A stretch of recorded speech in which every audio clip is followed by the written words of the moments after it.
On the first day I moved into my new house, I noticed something a little off, specifically with the mirror. After working for 10 years, I had finally saved enough for a down payment and bought a house in the suburbs. It was well maintained and only needed a bit of cleaning and pest control before I could move in.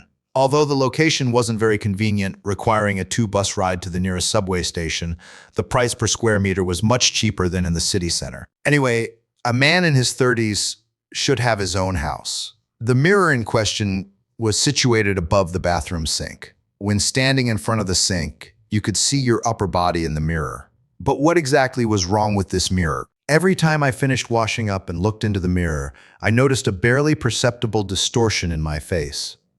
At night, while lying in bed, I could hear a whistling sound coming from the bathroom, like wind blowing through a small hole. After some investigation, I discovered that the sound was indeed coming from the mirror. Could there be a hidden camera behind it? At that time, I had been reading many articles about hidden cameras. Most hotels were covered with spy devices, especially pinhole cameras.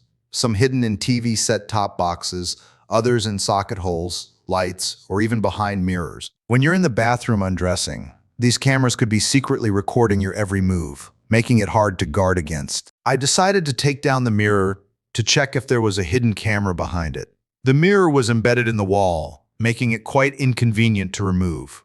However, after a careful inspection, I did find a small hole at the edge of the mirror. I took a toothpick from the dining table and poked it into the small hole, intending to see how deep it was. The toothpick went in only halfway before it stopped. I applied more pressure to the tip, and something strange happened. The mirror's surface seemed to ripple like water, as if disturbed by a breeze. What the heck was this?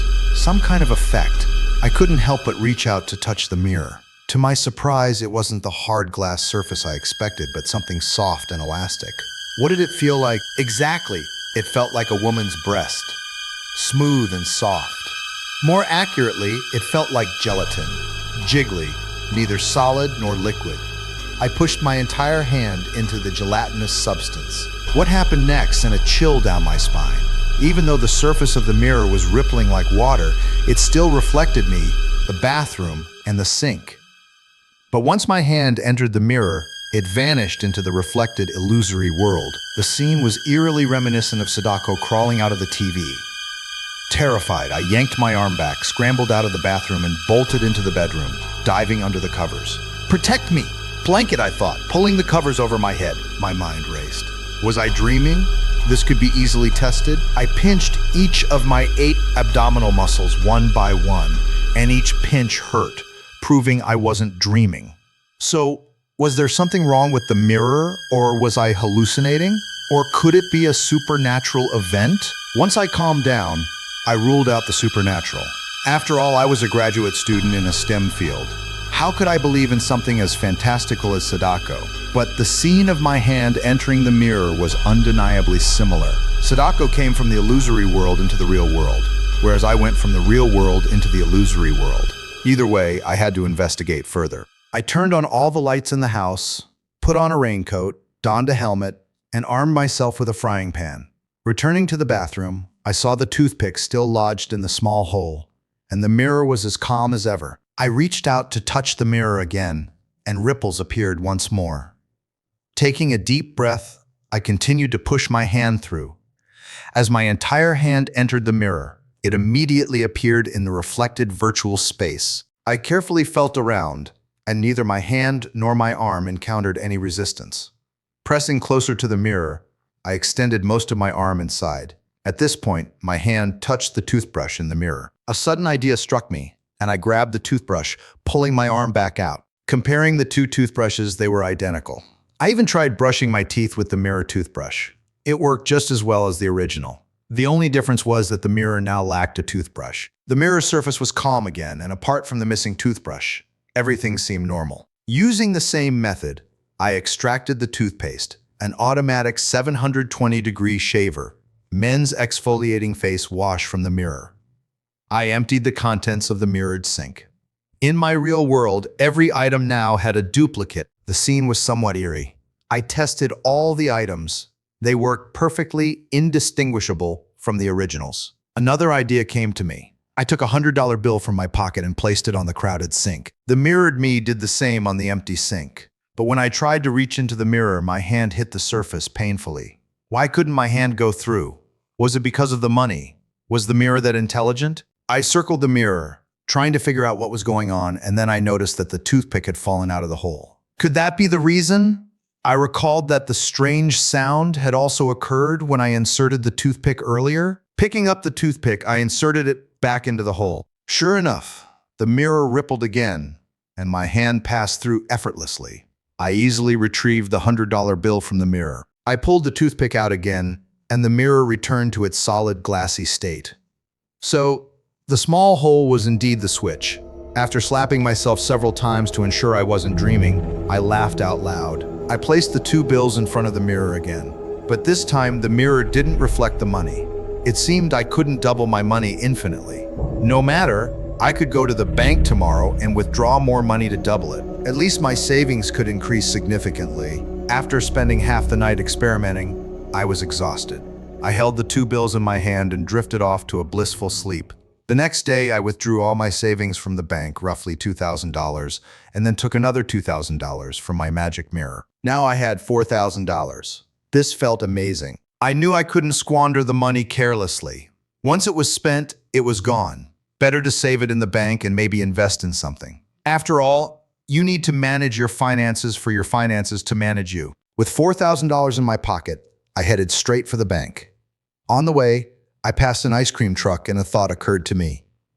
What if only I could see the items I took from the mirror? Better test it out. I randomly pointed at an ice cream on the menu and asked the vendor, "How much for an ice cream cone?" $5, he replied. "Do you accept a $100 bill?" I asked. The vendor didn't respond, just gave me a glare.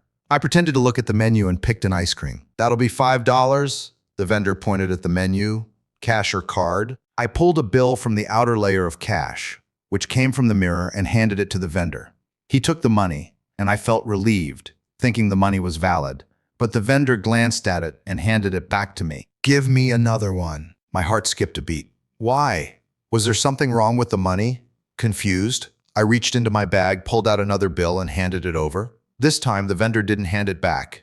Instead, he threw it on the ground, then pulled out an ice cream scoop from under the truck. "Buddy, what kind of trouble are you trying to start here?" The vendor snarled, his face darkening with anger. Why does he look so fierce? I wondered, my legs beginning to tremble. First, you ask if I take $100 bills, which I normally don't, but I decided to make an exception. Then you try to pass off fake money on me. "What kind of game are you playing?" the vendor growled, eyes narrowing in suspicion. Confused, I picked up the bill from the ground, my heart racing. How did he know it was fake? The vendor seemed to read my mind. "Take a closer look at your money." "Do you think I'm an idiot?" I scrutinized the bill, flipping it back and forth. Suddenly, a realization struck me like a bolt of lightning. "Oh, I don't need the ice cream anymore," I stammered, grabbing my bag and sprinting away. I didn't stop until I reached a public restroom, where I locked myself in a stall. Opening my bag, I grabbed a handful of the money from the mirror. Sure enough, all of it was the same. The money taken from the mirror was mirrored, reversed left to right. It made sense. When you extend your left hand in a mirror, your reflection shows the right hand. Everything reflected in the mirror is flipped, including numbers. A 2 in the mirror looks like a 5. The words on the bills from the mirror were all reversed. No wonder the ice cream vendor was so angry. Standing in the restroom stall, I was overcome with dread. If I had tried to deposit this money in the bank, at best they would have confiscated it, but more likely they would call the police. The consequences would be unimaginable. The money in the bag needs to be destroyed quickly. Simply throwing it down the toilet won't work. It'll clog the pipes. Shredding it and tossing it in the trash is also not an option. The janitors would find it. Maybe tying it to a rock and sinking it in a lake would work. No, it would just float back up in a few days. Burying it in a remote area isn't safe either. Someone walking their dog could dig it up. How about using a shredder, then sprinkling a little bit each time I cook, eating it, and letting my body digest it slowly before flushing it down the toilet? No, I have a sensitive throat and would vomit while eating it. Wait, I could just put it in the mirror, right? When I rushed back home and opened the mirror, I found out only my hand could pass through, not the money. I also discovered my clothes couldn't go through either. Since I'd always been wearing short sleeves, I hadn't noticed this before. I had to strip completely to crawl in naked. In the Mirror World's bathroom, everything felt so real. I even used the toilet there, and it was exactly like the real world. Then I opened the bathroom door in the Mirror World, and a strange scene unfolded before me. Only a small area beyond the door existed.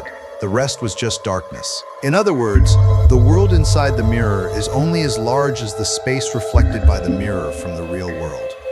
Essentially, the mirror's world consists only of the bathroom and a small area outside the door, exactly the area that the mirror can reflect. I crawled out of the mirror naked again, looking like something straight out of a horror movie. Maybe Sadako isn't a ghost, but just someone trapped in the world of the TV screen. But why isn't she naked? Anyway, why am I thinking about this? I should focus on the money problem. The money taken from the mirror is reversed and unusable. So other things from the mirror world are reversed too. This is easy to verify. I checked the face wash I took out earlier, and sure enough, the writing on it was reversed. So these items can't be sold secondhand. Using them myself isn't a problem though. So I decided to buy some electronic products I had been eyeing online. I bought a top-of-the-line Apple phone using my credit card, then took the replica out from the mirror. I returned to the original, feeling great about my plan. Unfortunately, the text on the phone was reversed, and looking at it for too long made me dizzy. Next, I bought a laptop, a robot vacuum, a tablet, and Svive. I ordered a bunch of electronics, but only the robot vacuum was somewhat usable. The others made me nauseous after a short while because of the reversed text. I then got a bunch of pots and pans and tried to sell the replicas at a low price. However, people saw the reversed logos and text, assumed they were defective, and offered extremely low prices. Most like I was selling scrap. Making money this way was incredibly tough. After a week of effort, I had only made a few $100. Lying in bed, I felt overwhelmed with sadness. Sadness is like an olive. After the sweetness comes the bitterness. Just then, my phone rang. It was someone from the company calling to inform me that I was being fired for skipping work for 3 days without any reason. Getting fired didn't bother me much. Jobs don't matter to me, neither good nor bad. After losing my job, I spent my days and nights lying around at home. Whenever I got hungry, I ordered takeout. I get 2 meals for the price of one, stretching my money by eating half now and half later. I spent about 2 weeks like this. One day, while eating, I noticed the bagel was particularly hard. As I chewed and my jaw ached, a sudden realization hit me. Many things in this world don't have a front or back, nor any logos, like bagel, fruits, wool, cotton, garlic, and gold. Gold retains its value, is widely traded, and has a high unit price. I have this quality where once I decide to do something, I do it immediately and with great determination. That very day, I bought some gold jewelry from a store, made copies using the mirror, and sold the replicas to small shops. In no time, I made tens of thousands of dollars. In the following month, I earned several million. With money, my confidence soared. I dressed well and drove nice cars. One day at a car dealership, I unexpectedly ran into my high school classmate, Sophia, who was now working as a saleswoman. I recognized her immediately. She hadn't changed much and was still as beautiful as ever. Back in the day, she had long hair, an oval face with rosy cheeks, perfectly arched eyebrows, clear and bright eyes, and incredibly long eyelashes. When she blinked, her eyelids moved in a way that felt like slow motion, making hearts flutter. Sophia had many admirers. Many boys from other classes would ask me to deliver gifts to her. She accepted them all, shared the food with me, and used the love letters as scrap paper. I had a crush on her but never confessed. I was too afraid of losing our friendship, especially since I felt so insignificant compared to her many suitors. One day, she transferred to another school because of her parents' job relocation, and I was filled with regret. In those days, before the internet became widespread, losing contact often meant losing someone forever. Sophia. I smiled as I stood in front of her. "Is that you?" She stared at me for a few seconds before smiling. "Oh, it's you." At that moment, she was dressed in professional attire, looking much the same as she did back then, though her eyes now held more depth and experience. "After almost 20 years, you're still as beautiful as ever." In my excitement, I blurted out my thoughts. Sophia playfully tapped my arm. When did you get so smooth with your words? It felt wonderful, like meeting an old friend after a long time. After she finished work, we went to a steakhouse. We ate and talked about our old classmates, teachers, and the fun times we had together. It seemed like old classmates always ended up reminiscing about school days. And once those stories ran out, the conversation would often stall. No matter how close we once were, after so many years, it could feel like there was a transparent wall between us, causing an awkward silence to rise from our feet and slowly envelop us, leaving our minds blank. But it wasn't like that with Sophia. We talked about our lives over the years, recent popular topics, and life in general. It felt like we had endless things to talk about. The more we talked, the more excited we became. We ordered some drinks and continued our lively conversation while eating. When we finally left the steakhouse, it was already 9 p.m. The city lights were dazzling and the streets were alive with activity. Sophia looked a bit tipsy, her steps unsteady. Supporting her by the shoulder, I asked, "Where do you live? Let's take my car." "Don't drink and drive," I said. Sophia gave me a playful look. "I know that. Didn't I call for a driver?" "Let's go to your place," she said. Sophia rested her head on my shoulder, and with a gentle tone, she said those 4 words that made my heart race and my chest feel warm. The soft breeze lightly brushed our faces, making it a truly enchanting evening. "Can we not stand in front of the air conditioner unit?" Sophia pouted at me, making a cute face. "When flowers bloom, you should pick them without delay. For if you wait, you may find yourself breaking empty branches with no flowers left." Couldn't resist and kissed her. The car drove slowly. Sophia and I sat in the back seat, our lips locked together as if glued, our tongues dancing. My hands roamed over her body, caressing her through her clothes under the cover of darkness. Our passion ignited in the car and blazed all the way to my bedroom. I couldn't tell if I was merging into her or she into me, nor how long we had been intertwined, feeling as if we could transform into celestial beings. Leaning against the pillow, I watched her carefully getting dressed. The room was dark, illuminated only by moonlight streaming through the window, casting a gentle glow on Sophia, making her look like she was wearing a delicate white gown. "You can't stay," I asked, filled with affection. "Actually, I need to tell you something. I'm married," she confessed. "I told my husband that I was having dinner with old classmates to get a few hours tonight." She paused. "You don't think less of me, do you?" My heart ached, but seeing her bathed in moonlight, it melted away. "Will you come back?" I asked. "Yes," she replied. "I'll be leaving now. Let me walk you out," I offered. "No, you should rest," she said, giving me a kiss before slinging her bag over her shoulder and leaving. Just as she stepped out of the room, she returned in a panic. "Oh no, I've lost my left earring. Help me find it, quickly." I glanced at her right ear, noticing a heart earring encircled with small diamonds. She continued searching frantically while urging me to help. "My husband brought it back from abroad. If he finds out it's lost, he'll definitely suspect something." I hurriedly started checking under the pillows and blankets. We turned the room upside down but couldn't find it. We even went down to the garage and thoroughly searched the car's back seat, but still came up empty. On the verge of tears, she looked at me desperately. I held out my hand. "Give me your other earring. I'll take another look around, and if I can't find it, we'll figure something out." She nodded and handed me her earring. I quickly ran back to the house, rushed into the bathroom, and activated the mirror. I retrieved an identical earring from inside. With the earring on, Sophia looked relieved and satisfied as she got into a taxi.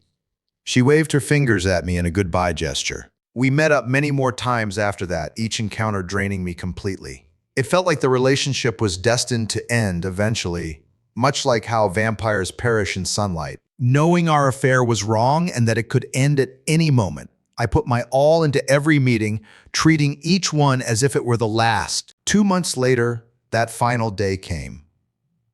"We shouldn't see each other anymore," Sophia said as she put on her black lace bra. Her back turned to me. She struggled with the clasp, her hands behind her back, fumbling with the hooks. I quickly sat up and gently helped her fasten it. Tears rolled down my cheeks without me even realizing it. "I love you so much," I said softly. I hugged her from behind, resting my head on her shoulder. Tears streamed down my face, dripping from my chin onto her chest, pooling in the hollows. I never thought a grown man could cry so easily. But in this moment, facing her imminent departure, I felt immense sorrow. All the pain I had endured over the past 30 years seemed to pour out in my tears.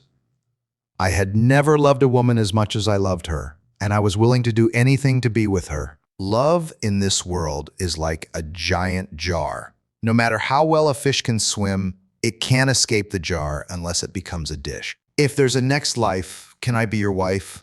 she asked, stroking my hair. "Sophia, if science advances enough, would you be willing to clone yourself to stay with me?" I replied. "Are you out of your mind? Please answer me. Would you do it? All right, let's give it a try." I led her to the bathroom and used a toothpick to press into the small hole on the mirror. The surface rippled beautifully. "What kind of mirror is this? Where did you get it?" "It's so beautiful," she asked, mesmerized. Sophia's eyes lit up with curiosity as I began to undress. "Hey, are you planning to do it again?" she asked. "Sophia, wait a moment. I'm going to bring the other you out from the mirror. Don't be scared when you see it," I said, now down to my underwear. "Hold on. Are you feeling all right?" she asked, touching my forehead. "Just trust me," I replied. I kicked off my underwear, climbed onto the sink, and crawled into the mirror. Once inside, I grabbed the mirror's version of Sophia, ready to bring her out. Suddenly, the mirror's surface rippled, and the Sophia in my arms shifted to align perfectly with the Sophia outside. I saw the Sophia outside holding a toothpick, and the Sophia inside mimicked her actions. The mirror's switch was turned off. "So that's how it works," Sophia laughed. I panicked. "Quick, put the toothpick back in, or I won't be able to get out. Why should I let you out? Don't you love me anymore?" "I never loved you," she laughed again, revealing a sinister red tongue that sent chills down my spine. "Why do you keep coming to see me?" "Because you have money. I heard from colleagues that you bought that car for over $1 million without even negotiating the price. And I'll admit, the first time we slept together, I was a bit drunk and confused. But that night, after you helped me find my earring and I went home, I noticed that both earrings were exactly the same, which made me suspicious. Maybe you didn't know, but my earrings are one of a kind. They're a limited edition from abroad, and each one has a letter engraved on it. One has my name, and the other has my husband's. When I got home and took a shower, I saw that both earrings had my initials on them. That's when I knew something was off. That's why I continued seeing you, to find out what kind of treasure you were hiding. If I hadn't provoked you by suggesting a breakup today, I would never have discovered the secret of this mirror," she sneered. "You jerk!" I rushed at the mirror, only to slam my head against the glass, seeing stars. Grabbing the toilet plunger, I started jabbing it at the glass with all my strength, but it didn't budge, as if it were bulletproof. Refusing to give up, I kept pounding it with all my might. Sophia had already left the room, and the Sophia in the mirror walked out the door too.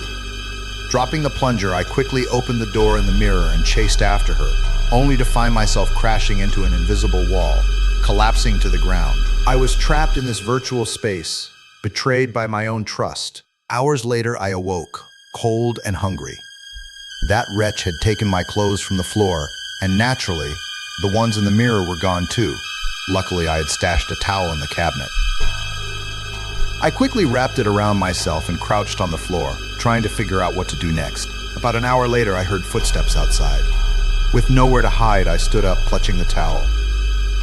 Sophia returned, and she had brought a man with her. Simultaneously, a mirrored Sophia and a man appeared beside me. "What do you want?" I yelled at the figures outside the mirror. "What do you think?" she replied with a sinister grin.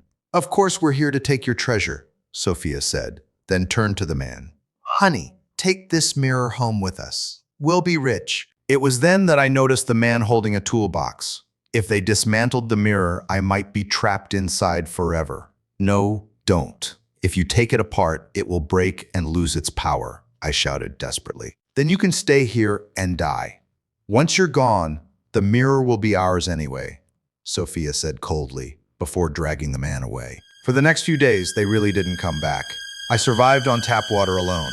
Around the 7th day, I felt my life slipping away. Why the 7th day? Because I had read that a person can only survive about 7 days without food, just drinking water. In my final moments, I could barely hear my heart beating weakly. Suddenly, a thought struck me, and I forced myself to stay awake. I remembered how that ice cream vendor's legs trembled when he took out the ice cream scoop because I was standing next to a reflective surface that didn't show my reflection. I also recalled how I always unconsciously avoided mirrors when leaving the house. Just now, I noticed that my heart was beating on the right side of my chest, and the athlete's foot that used to be on my right foot was now on my left. My head throbbed with pain, as if I had forgotten something crucial, but I couldn't remember what it was. My consciousness grew fainter. I knew my time was almost up. Whatever I had forgotten didn't matter anymore. Sometimes, at the end of a person's life, they look back and realize they were just a shadow, a mere reflection of others. My heart grew calm. There was no more love or hate, no more joy or sorrow, no more colors or sounds. I exhaled my final breath